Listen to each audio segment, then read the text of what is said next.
O Homem do Céu, capítulo 27. Mudança súbita nos planos.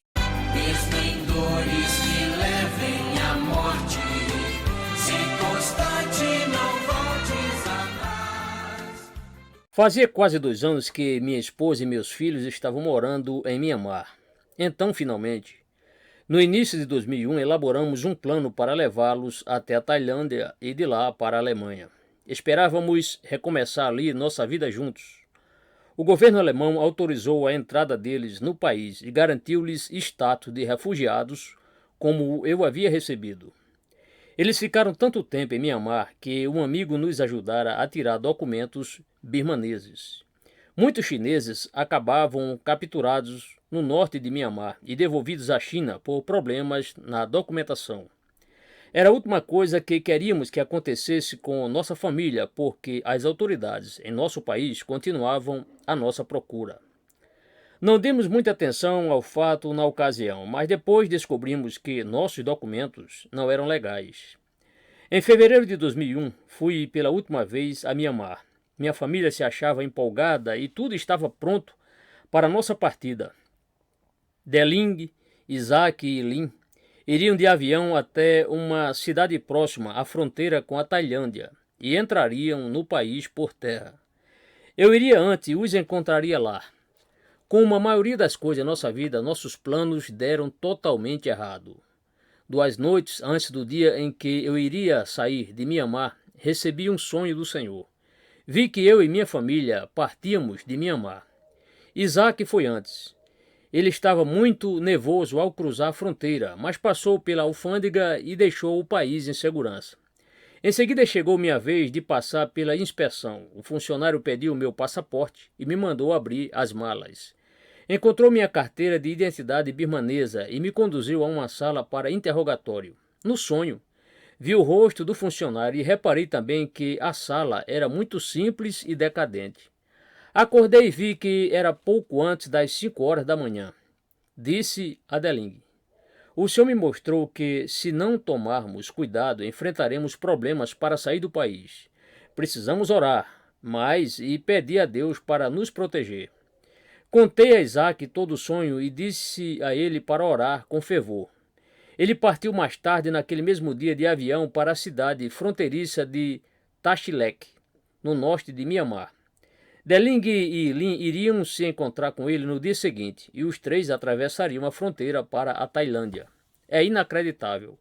Mas poucos minutos depois que o avião de Isaac pousou, deu-se início a uma guerra em Tashilek entre o exército birmanês e o exército de independência do estado San. Houve uma luta feroz com bombardeios e artilharia. Todos os voos para lá foram cancelados. Isso durou semanas. Isaac estava sozinho e não tínhamos como chegar até ele. No mesmo dia em que eu havia recebido o sonho do Senhor, compartilhei tudo com os alunos do seminário onde estávamos hospedados e pedi-lhes que orassem por nós. A uma só voz, eles me asseguraram: "Querido irmão Yun, não haverá problema. Será fácil passar pela fronteira. Você não tem nada a temer." Comecei a ficar confiante de que nada de ruim aconteceria. Sempre agradeço a Deus pelo coração sábio e honesto que Ele deu à minha esposa. Ela me avisou: "Não tenha tanta certeza disso. Deus o alertou e você deve prestar atenção. Deixe sua carteira de identidade comigo. Se levá-la, com certeza vai encontrar dificuldades." Rejeitei o conselho da minha esposa e ignorei o sonho do Senhor. Os meses anteriores haviam sido intensos no ministério. Havia viajado a muitos países e pregado em centenas de reuniões. Fazia pouco tempo que minha mãe tinha morrido e eu ainda estava lidando com o grande sofrimento que a morte dela me trouxera. Achava-me esgotado e precisava descansar e me renovar. Encontrava-me numa triste condição, sentia muita confiança em minha força e minha capacidade. Por isso, o Senhor queria me ensinar uma lição para me tornar humilde. Ele me ensinou que, se confiarmos em qualquer tipo de recurso que não seja ele, o fracasso será certo. Eu confiava demais em meu passaporte alemão. Bem no fundo do coração, acreditava que ele me protegeria de todo perigo e me ajudaria a superar os problemas. Quando penso no que aconteceu em Mianmar, entendo perfeitamente uma coisa: Deus jamais mudará seus princípios por causa de ninguém. Quem desobedecer a ele, por certo, encontrará dificuldades. Desobedeci, então encontrei dificuldades. Na manhã seguinte, entrei na alfândega do Aeroporto Internacional de Yangon, isto é, Rangoon, para embarcar rumo à Tailândia. Imediatamente, me senti inquieto. A cena era exatamente a do meu sonho. O funcionário que examinou o meu passaporte e me mandou abrir as malas era o mesmo que eu havia visto. Ele examinou minha identidade birmanesa e no mesmo instante ficou sério. Conduziu-me a uma sala lateral e mandou que eu esperasse. Imediatamente percebi que era a mesma sala decadente que o senhor me mostrara no sonho. Por causa da guerra no estado de San, as autoridades do aeroporto estavam em alerta máximo à procura de qualquer fato suspeito. Encontraram minha identidade falsa, descobriram que eu não falava birmanês nem inglês, então deduziram que eu tivesse alguma ligação com a guerra. Não deram a mínima atenção ao passaporte alemão, porque estavam certos de que ele era falso. Enquanto eu esperava sozinho na sala, meu coração começou a se encher de tristeza e remorso. Comecei a me arrepender do orgulho e da desobediência diante do Senhor. Chorei, solucei muito e orei. Senhor, estou arrependido por não ter dado atenção ao teu aviso.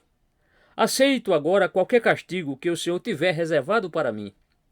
Era a segunda vez que eu ia preso por estar esgotado e com os ouvidos fechados à advertência de Deus.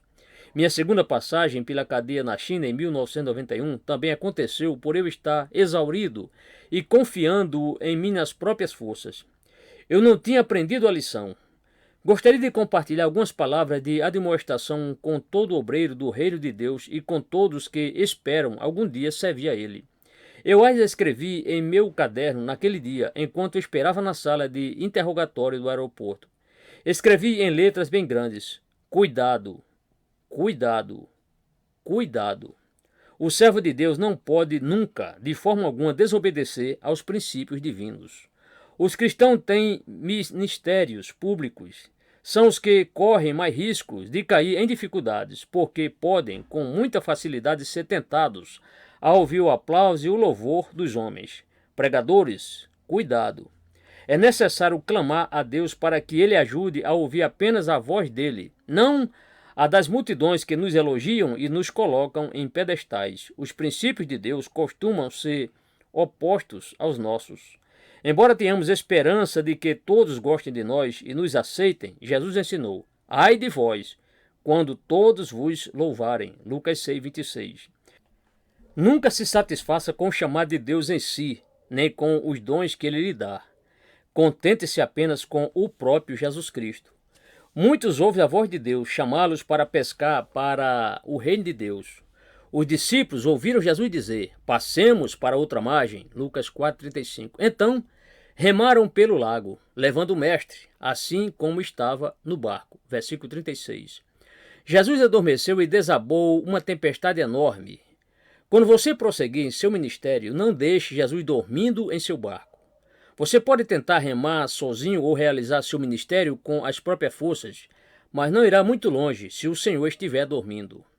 Os discípulos logo viram que as ondas se arremessavam contra o barco, de modo que o mesmo já estava a encher-se de água. Versículo 37.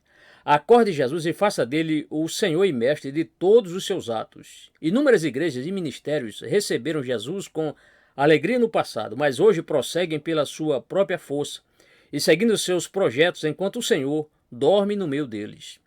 Esperei pouco tempo naquela sala. Logo, 3 guardas da segurança do aeroporto entraram e começaram a me interrogar em birmanês e em inglês em tom muito sério. E não entendi nenhuma palavra sequer, e isso os deixou ainda mais irados.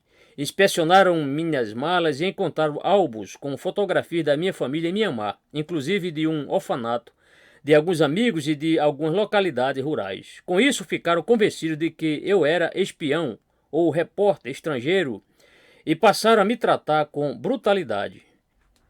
Meu passaporte registrava 8 entradas no país nos últimos 2 anos. Nas ocasiões em que fui ver minha família. Para a polícia, porém, isso era a prova cabal de que eu estava envolvido em atividades ilegais. Além disso, encontraram cartões de visita de líderes cristãos que eu conhecia. No dia seguinte, As autoridades interrogaram pastores de várias partes do país para tentar descobrir quem eu era. Assim que descobriram que minha família morava no norte de Mianmar, as autoridades começaram a procurá-la, informaram-me. Logo descobriremos onde eles estão escondidos e eles receberão a mesma punição que você. Eu nem imaginava que o voo da minha esposa e da minha filha havia sido cancelado e que minha família ainda estava toda em Mianmar. Falei à polícia. Garanto que minha família já deixou o país, foram para a Alemanha e o governo alemão autorizou a entrada deles. Vendo minha confiança, eles acreditaram que minha família já tinha partido. Algemaram minhas mãos atrás das costas e me obrigaram a me apoiar em apenas uma perna. Das 11 horas da manhã, em que fui preso até 5 horas da tarde seguinte, um total de 30 horas, eles me açoitaram com varas longas e me chutaram inúmeras vezes. Todo o meu corpo, braços, pernas, costas, partes íntimas, pescoço e cabeça, ficou coberto de hematomas e ensanguentado por causa dos golpes implacáveis. Até quando eu mudava a perna de apoio, eles me batiam e gritavam: "Quem mandou você se apoiar na outra perna?" A sala era extremamente úmida e quente. Durante 30 horas, não me deram alimento nem uma gota de água. Meus lábios racharam e minha garganta seca suspirava por água. Mas ninguém me deu nada. Nas poucas vezes que precisei ir ao banheiro, eles enrolaram minha cabeça com uma camisa para que ninguém pudesse me identificar. À medida que as horas corriam, tentei com todas as forças ficar em uma perna só, enquanto os policiais continuavam a dar razão à fúria sobre meu corpo. Tentei bloquear a dor e focalizar apenas o Senhor Jesus. Pensei no contraste marcante entre meu sofrimento e o dele. O Senhor foi espancado por ter obedecido à vontade de Deus, e eu estava sendo surrado por ter desobedecido a essa mesma vontade. Sob um aspecto, a surra não foi tão ruim quanto as que eu tinha levado na China. Os birmaneses não usam cacetetes elétricos, mas eu era suspeito de espionagem em tempo de guerra, então eles não se contiveram. Eu sabia que, se eles continuassem, eu seria espancado até a morte. Contudo, sentia em meu coração que ainda não chegara a hora de eu ir para o céu. Chorei muito, meu coração estava pesado. Da profundeza da minha alma clamei: "Meu Senhor, por que me abandonaste? Não queres mais me usar? Estou muito arrependido, por favor, coloque em mim teu coração, meu Pai." Eu me arrependi do meu pecado enquanto era surrado, e ondas do perdão de Deus me cobriram. O Senhor fez uma imagem cruzar pelo meu espírito. Vi Moisés cuidando das ovelhas no deserto, sozinho, sem ter ninguém com quem conversar. Entendi imediatamente que Moisés precisava ser fiel no cuidado solitário das ovelhas antes de Deus poder confiar a ele a tarefa de falar na corte do faraó. Da mesma forma, Deus queria ver se eu seria fiel nesse país estrangeiro onde não era capaz de me comunicar, antes de me libertar para voltar a falar em nome dele diante de multidões.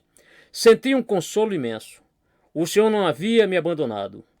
Quando a sessão de espancamento terminou, fui levado para uma cela na prisão. A primeira coisa que escrevi em meu diário foi: "Deus, sou grato por tua justiça. Deus, sou grato por tua fidelidade. Deus, sou grato por tua misericórdia. Do mais profundo de meu coração, eu te louvo e te agradeço." Conta Deling, a esposa de Yun. Quando fiquei sabendo que Yun havia sido preso de novo, senti-me ainda mais culpada do que quando ele foi preso na China. Isso porque Deus havia me alertado para o perigo iminente que meu marido corria e, mesmo assim, eu deixei que ele levasse a carteira de identidade. Daquela vez que ele foi preso na China, não podíamos fazer nada para evitar, mas agora parecia que a dificuldade era resultado da nossa tolice e não apenas de uma perseguição por amarmos o Evangelho. Eu estava muito feliz com nossa partida para a Alemanha. Fazia anos que eu sonhava com uma vida em família, todos juntos, com um certo grau de segurança. Parecia inacreditável, mas nossos planos foram destruídos no último instante. Creio que esse acontecimento foi um toque do Senhor, pois estávamos acreditando que, quando chegássemos ao Ocidente, nossa vida seria mais fácil.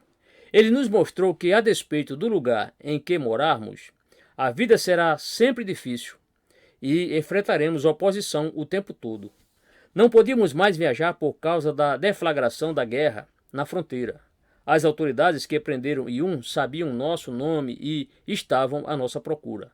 Fomos avisados para não tentar viajar em nenhum meio de transporte que exigisse a apresentação de documentos, porque, com toda certeza, seríamos presas se apresentássemos nossas carteiras de identidade. Com toda probabilidade, seríamos deportados para a China, onde enfrentaríamos punições severas por termos saído ilegalmente do país, além dos problemas decorrentes da prisão e da fuga de Yun em 1997.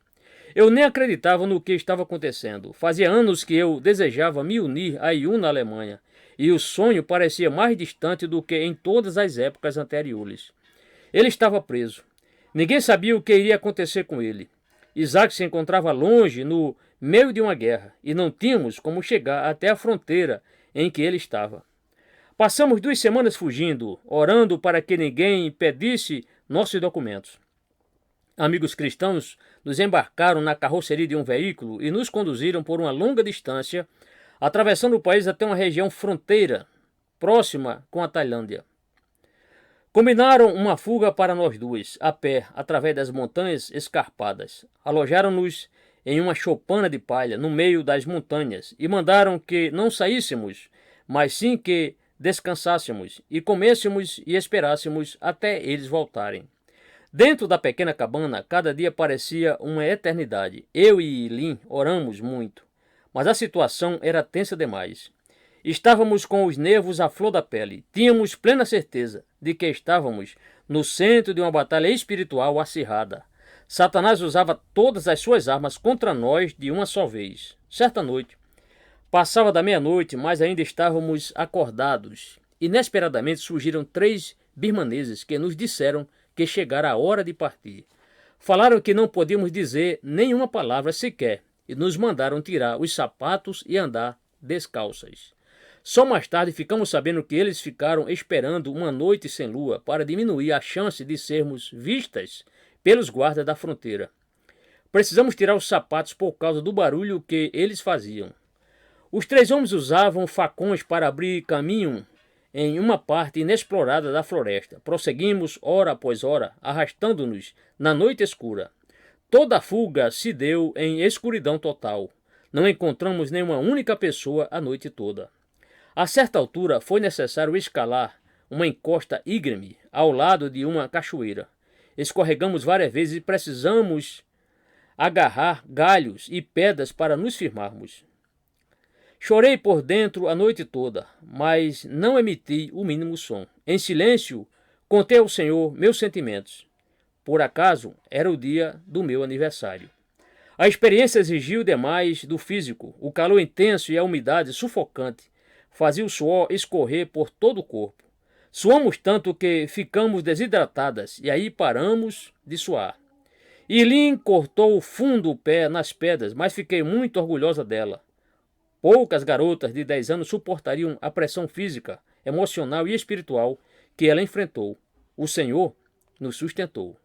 Fazia anos que eu não pensava nos versículos 20 e 21 de Isaías 30. E o Espírito Santo me fez lembrar deles naquela noite. Embora o Senhor vos dê pão de angústia e água de aflição, contudo, não se esconderão mais os teus mestres. Os teus olhos verão os teus mestres. Quando te desviares para a direita e quando te desviares para a esquerda, os teus ouvidos ouvirão atrás de ti uma palavra dizendo: este é o caminho, andai por ele. Em Hanan, 20 anos antes, logo que me converti, em várias ocasiões eu vi uma luz sobrenatural que me mostrava o caminho certo que eu deveria seguir quando voltava para casa no meio da noite, depois das reuniões de oração.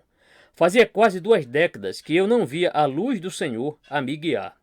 Nas primeiras horas daquela manhã de fevereiro de 2001, pouco depois que o Senhor me fez lembrar da promessa do livro de Isaías, voltei a ver a luz me dirigindo pelas montanhas na fronteira entre Mianmar e a Tailândia. Não brilhava o tempo todo, mas aparecia sempre que eu ficava sem saber que direção deveria seguir. Pouco antes do nascer do sol, depois de mais de 6 horas de caminhada, nossos guias disseram que havíamos atravessado a fronteira e retornaram. Estávamos na Tailândia. Possuíamos poucos objetos, estávamos sem sapatos e sem documentos. Nossas roupas haviam se esfarrapado e nossas pernas e braços se encontravam arranhados e cobertos de lama e sangue seco. O pé de Lin tinha um corte profundo e sangrava muito. Não sabia o paradeiro do meu marido e do meu filho. Amigos cristãos tailandeses foram até o lugar onde estávamos e nos levaram com eles.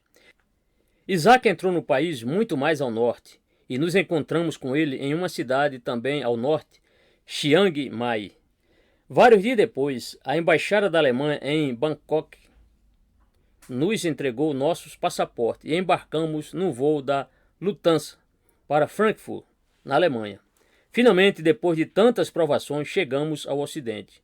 Cristãos alemães bondosos fizeram o possível para nos sentirmos bem-vindos. Fomos morar no pequeno apartamento de Yun, mas sem ele não era bom. Nosso coração ardia com o desejo de reunir nossa família. Eu sentia que, depois de tantos anos servindo ao Senhor, Ele havia nos reduzido a nada para poder dar início à nova etapa da nossa vida.